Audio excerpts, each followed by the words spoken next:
Hello and welcome back. I hope you're all doing well. And today, Meghan had her podcast where she interviewed Paris Hilton, and they had quite a deep conversation talking about the tropes and labels of, quote, bimbo and dumb blonde.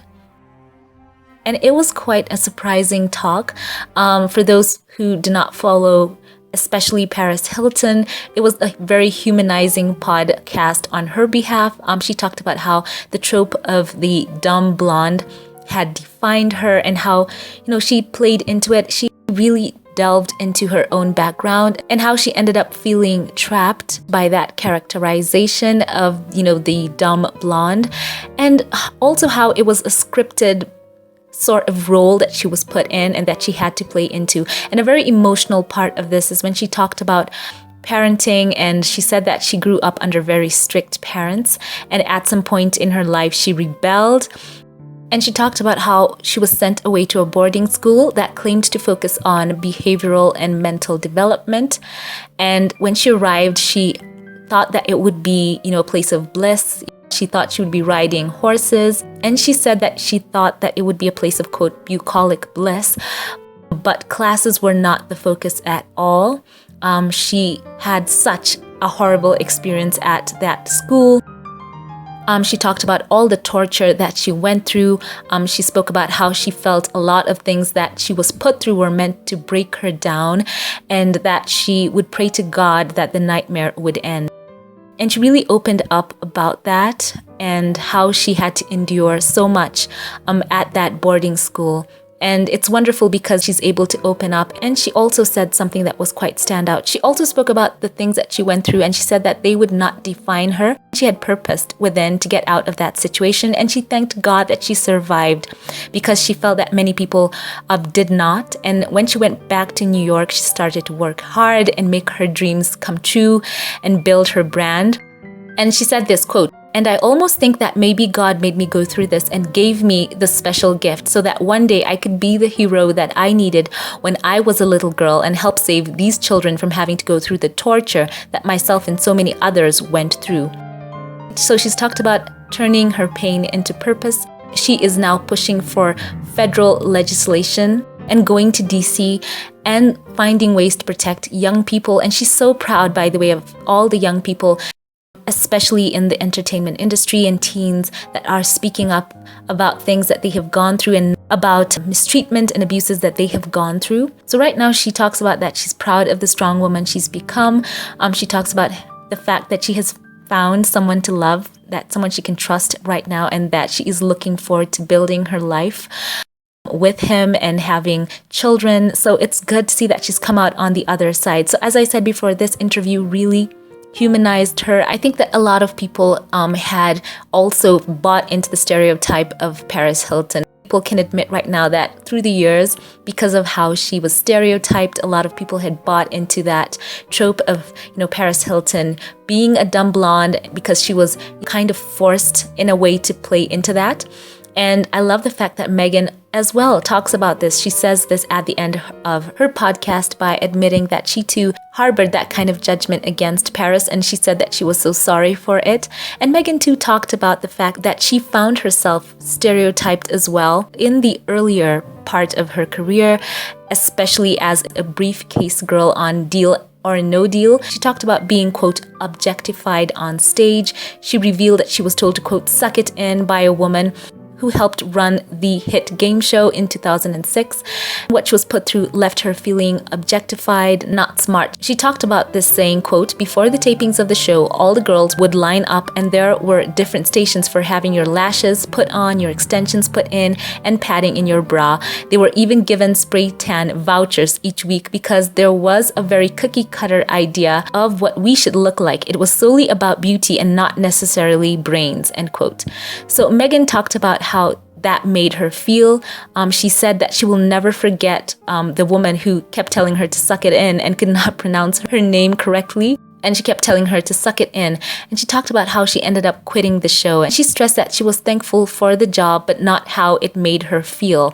And she also talked about the women she was with, that she felt that they were smart women, but that was not the focus of why they were there. It was more about their beauty. Meghan said she would end up leaving every day with a pit in her stomach, knowing that she was so much more than what was being objectified on the stage. So Meghan knows she is a smart girl. She talked about how on the show she would reflect on her time working as an intern at the US Embassy in Argentina. And she talked about how that time she was valued specifically for her brain.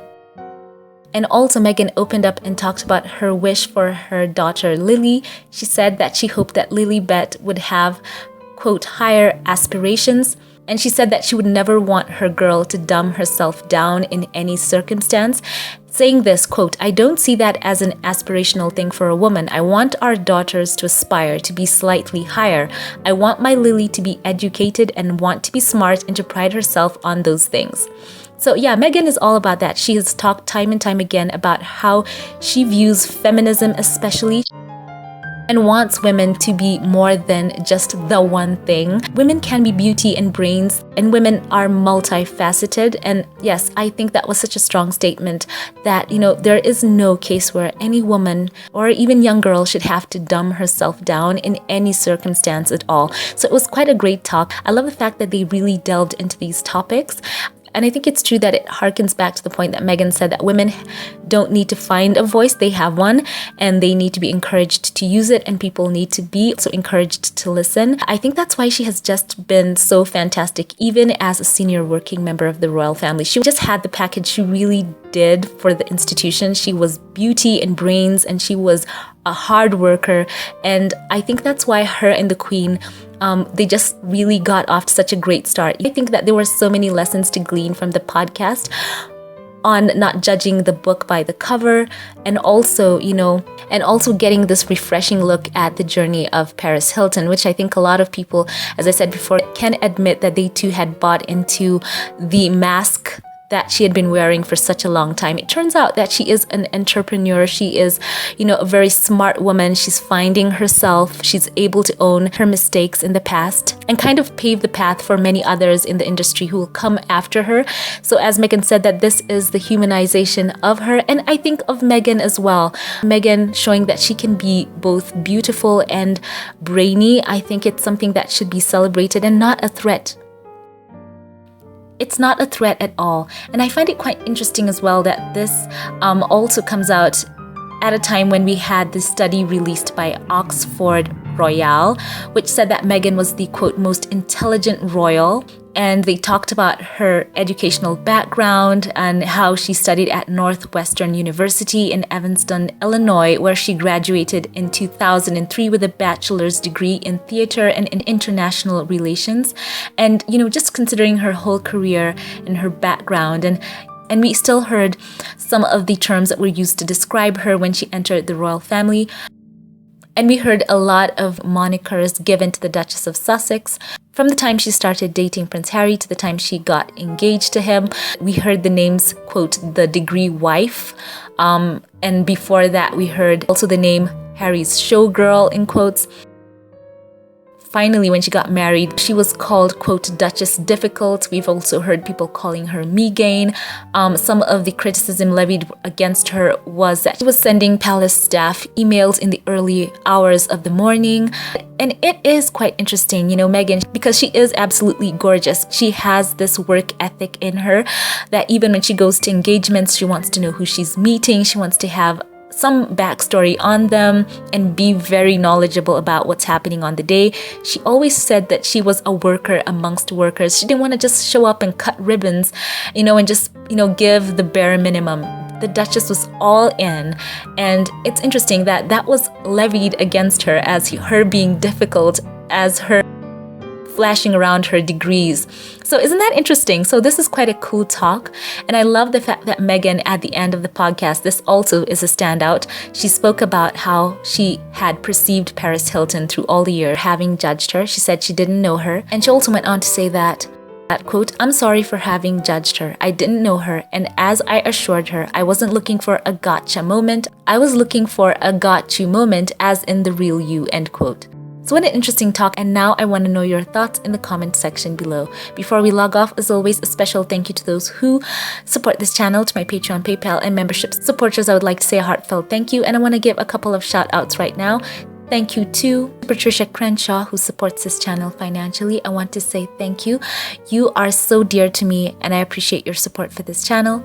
Thank you to Diane Hawkins, the first supporter of this channel on Patreon. Thank you so much for your continued support throughout the years. And thank you right now to you, Magdalene Jano Baptiste. Thank you so much for being a supporter here on this channel. Your support and giving has truly meant so much. Thank you. Special shout outs right now to those who gave during the last live. Thank you for your super chats and super stickers. Thank you so much to you, TCC Sun, for giving. Thank you. I appreciate that. Thank you to Bernadine Robinson as well. You also support this channel, and I want to say thank you. Thank you to Bonnie, who also goes under the handle B10Pow. Thank you so much for your kindness and your love and your warmth. I appreciate you. And thank you to Lydia Washington, who is channel moderator here on YouTube. Thank you so much for giving during the live.